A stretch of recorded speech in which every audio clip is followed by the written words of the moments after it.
How many times have you been on the internet and those creepy ads that are tailored to your internet search history? Or speaking of search history, how many times have you been on the internet and been worried about somebody, perhaps even your government, tracking the websites you visit? Well, fortunately, today's video is sponsored by NordVPN, which is helping to give internet users all the tricks and tools of a proper 21st century online experience. Look, you may have heard me talk before about what NordVPN can do for you: encrypt your internet data, remove your online activity to another location with just one click, either for superior security or just new streaming options. And all of that is still true. NordVPN has more than 5,000 servers spread through 60 countries. But VPNs give you access to so many more options than just new TV shows. Having trouble connecting to social media where you live? NordVPN. Want to buy a movie that's cheaper somewhere else or maybe not available in your country at all? NordVPN. Want to route your connection through multiple servers just for double-layered protection? Yeah. NordVPN. With NordVPN, you can do it all, and that includes utilizing their threat protection upgrade, which blocks ads, eradicates web trackers, checks for malware, and more. Right now, as part of a unique deal, you guys can get a 2-year plan at a huge discount, plus an additional 4 months for free. And if you try NordVPN and change your mind, they offer a 30-day money-back guarantee. All you got to do is go to nordvpn.com/TopTenz. Again, that's nordvpn.com/TopTenz for a 2-year deal at a huge discount, plus 4 free months on top of that as a bonus, or just follow the link in the description box below. And now, today's video. Deception serves a curious purpose in the history of mankind. You can lie to ruin another person, you can lie to get yourself out of trouble, and you can even lie to be kind. Lies are told because sometimes they're easy, and lies are told because sometimes they're incredibly complex and therefore seem more plausible. All of us have been probably told numerous lies without ever realizing it, but some people go a bit further. They don't just tell lies, they live them. And some of these lies turn out to be incredibly successful, at least for a while. Number 10. Grey Owl, the fake Native American conservationist. The man called Grey Owl was a conservationist who, it was said, saved the Canadian beaver from extinction. He wrote books and gave lectures and spoke of man's dangerous effect on the world. He sought to convince others that they needed to live in balance with nature and not destroy it. All in all, a noble endeavor for this mysterious half-Apache, half-Scottish man who was also a complete fraud. Grey Owl was born Archibald Stansfeld Bellany, and he was born in Hastings, East Sussex in England. He was fully British and not Native American at all. He played the part, though, and lived out much of his life in Canada. He wore his hair in braids complete with feathers and dressed in traditional native garb right down to his moccasins. As a boy, Bellany was fascinated by stories of natives, so he moved to Canada at the age of 17 in the year 1905. He married an Ojibwa woman and learned the language, and then created a fake persona as a half-white, half-Apache man. Later, he would marry women and learn skills from other Indigenous Canadians. He wrote books on conservation that became so popular he was invited on lecture tours across the country and into Europe, even to Buckingham Palace. It was only after his death that his wife revealed his true identity. Ironically, the revelation has marred the legacy of a man who was actually a remarkable conservationist and really did a lot to help the environment and native species, despite lying about himself the whole time. Number 9. Rachel Dolezal infamously pretended to be black. In 2015, the internet was all caught up in the drama of a woman named Rachel Dolezal. She was the head of the Spokane chapter of the NAACP, and still some people began to question her credentials. Not her schooling, of course, they questioned her race, and as it happens, they were correct. Dolezal had been born to white parents and was herself white. However, she had decided to live as an African-American woman, and that was how she chose to present herself to the world. Dolezal drew attention to her own situation by reporting various unsubstantiated hate crimes that she had said had been committed against her. In investigating these allegations, reporters began to find holes in her background, especially relating to her family. She claimed an African-American man seen in photos was her father, and that an adopted brother was actually her son. But her biological parents were both white, and her own childhood photos showed a light-skinned blonde girl. Her mother indicated that Dolezal had been using her artistic skills to make herself look black. Remarkably, after the truth came out and she was accused of being inconsiderate of the plight of the history of Black America, as well as essentially engaging in blackface, she did not apologize. In fact, she held on to her position and says that she still identifies as black. Number 8. Stephen the Little pretended to be Tsar Peter III. It was 1766 when the man named Stephen Marley arrived in Montenegro. He came from nowhere and he had no past that anyone wrote down for history to preserve.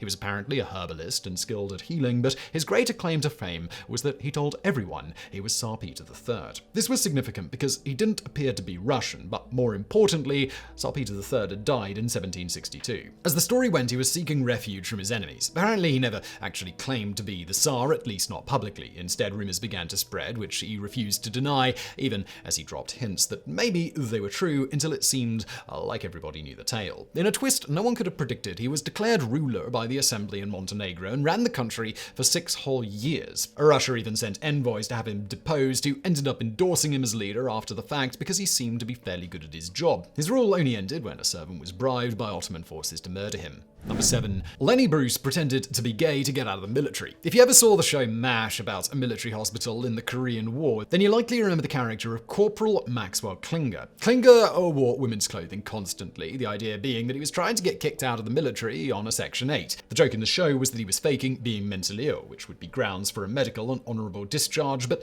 no one bought it, so he just did his duties in drag. The character was inspired in part by the real-life comedian Lenny Bruce. Although some sources claim Bruce posed as a transvestite, which allowed him to get an honourable discharge from the military, that doesn't seem to be entirely true. The cross-dressing story seems to be bolstered by the character in MASH, and is maybe a sanitized view of what Bruce actually did. According to letters that Bruce wrote, he didn't fake being a cross-dresser, he faked being gay. In order to receive an honourable discharge, he would have needed to be both unfit for duty, but not in a disgraceful way. So he reported to doctors that he had gay urges. His writing indicates he told them that he was struggling with these feelings and absolutely didn't want them, but they came unbidden. He said he kissed other soldiers, but never had sex, even though he had a desire to. Basically, he presented it like an affliction, like he was begging for help to overcome it. And they obliged by giving him an honourable discharge, which they felt could cure him. Number 6. Tanya Head faked being a 9/11 survivor. Some frauds just seem slimier than others, and that's firmly the case with Tanya Head, one-time president of the World Trade Center Survivors Network.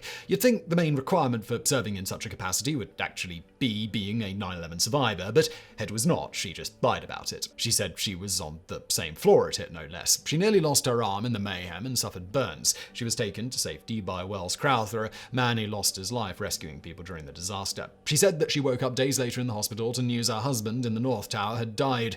Tragic indeed. Turns out the woman's story was a fake. The man who died was her husband, but also sometimes her fiancé. She said she worked for Merrill Lynch, but the company didn't list her as an employee. Harvard and Stanford, her alleged schools, had no records either. In reality, her name was Alicia Head. On September 11th, 2001, she was in class at graduate school in Barcelona, Spain.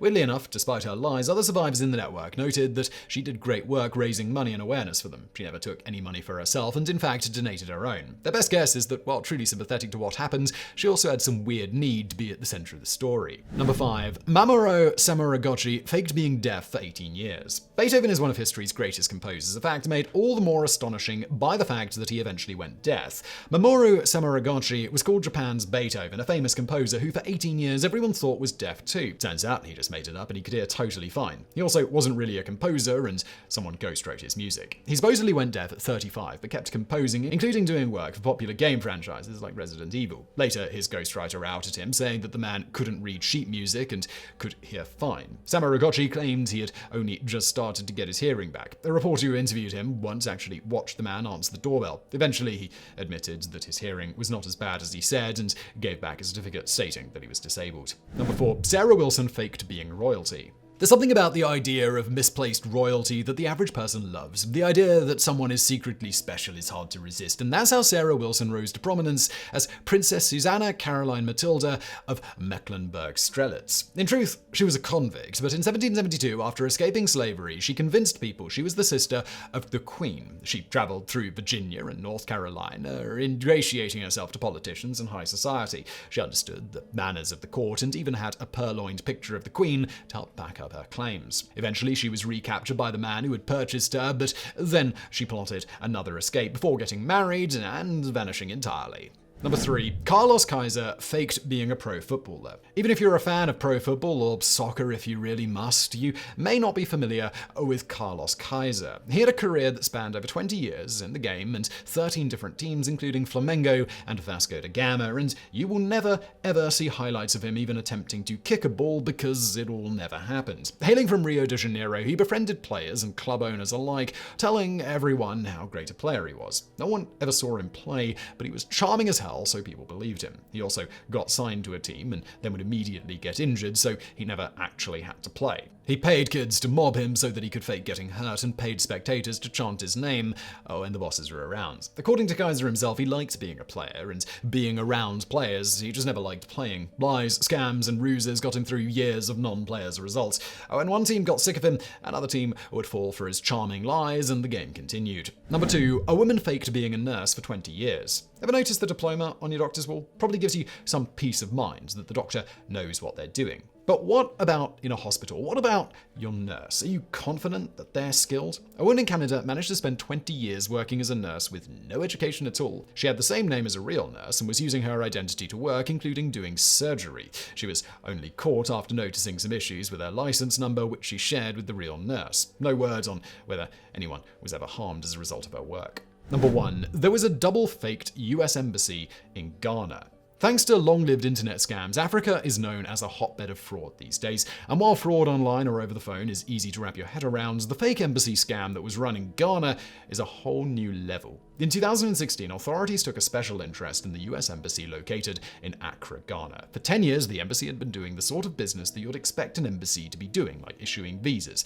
An American flag hung outside and a portrait of Barack Obama was on the wall. Except the embassy wasn't real. Scammers were selling forged documents for around $6,000. The fake embassy was raided and the scammers were arrested, shutting down the whole operation in a joint venture between US and Ghanaian forces. This all came from the US Department of State, and in fact is still detailed on their website. But here's where things get weird. A journalist looking into the story decided to follow up with Ghanaian police who had no idea or what the story was about. The State Department says they conducted the raid with the Ghana Detectives Bureau, and that's not even a real branch of law enforcement in Ghana. No local cops conducted the raid, and no cops anywhere in the country knew about it. And the photo of the fake embassy that accompanied the story was actually taken by one of the fraud detectives who would have been on a case like this had it been real. He took the photo earlier in the year, acting on a tip that the building was issuing fraudulent visas, but found nothing there. Other photos were also his, taken at other places and times. As far as anyone can tell, this fake embassy is a double fake. The State Department seems to have faked the story of a fake embassy for reasons unknown, since they've stuck to their story despite a mountain of evidence that it's not real. In this instance,